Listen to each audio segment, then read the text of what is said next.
Sometimes our pain pushes us, and sometimes our hope pulls us.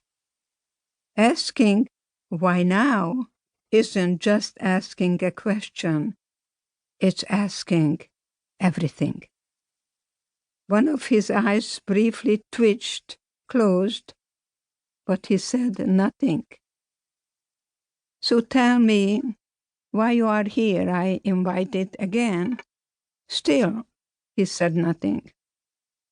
My body tensed with a web of uncertainty and awareness of tenuous and crucial crossroads where we sat, two humans, face to face, both of us vulnerable, both of us taking a risk as we struggled to name an anguish and find its cure.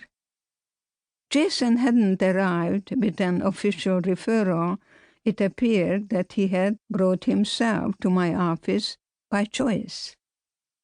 But I knew from clinical and personal experience that even when someone chooses to heal, he or she can remain frozen, even for many, many years. Given the severity of the symptoms he exhibited, if I didn't succeed in reaching him, my only alternative would be to recommend him to my colleague, the chief psychiatrist at William Beaumont Army Medical Center, where I've done my doctoral work as well. Dr. Colmer would diagnose Jason's catatonia, hospitalize him, and probably prescribe an antipsychotic drug like Haldol. I pictured him in front of me in a hospital gown, his eyes still glazed, his body now so tense, racked with the muscle spasms that are often a side effect of the drugs prescribed to manage psychosis.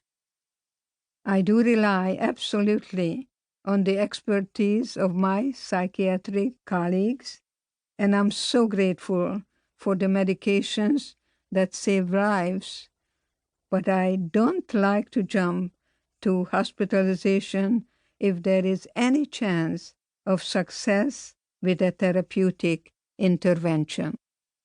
I feared that if I recommended Jason to be hospitalized and medicated without first exploring other options, he would trade one kind of numbness for another, frozen limbs for the involuntary movements of dyskinesia, an uncoordinated dance of repeating tics and motions when the nervous system sends the signal for the body to move without the mind's permission.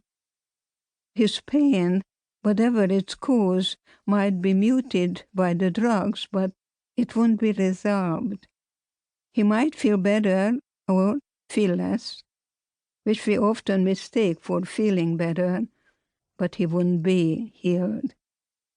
What now? I wondered, as the heavy minutes dragged past, as Jason sat frozen on my couch, there by choice, but still imprisoned. I had only 1 hour, one opportunity. Could I reach him? Could I help him to dissolve his potential for violence, which I could sense as clearly as the air conditioner's blast across my skin?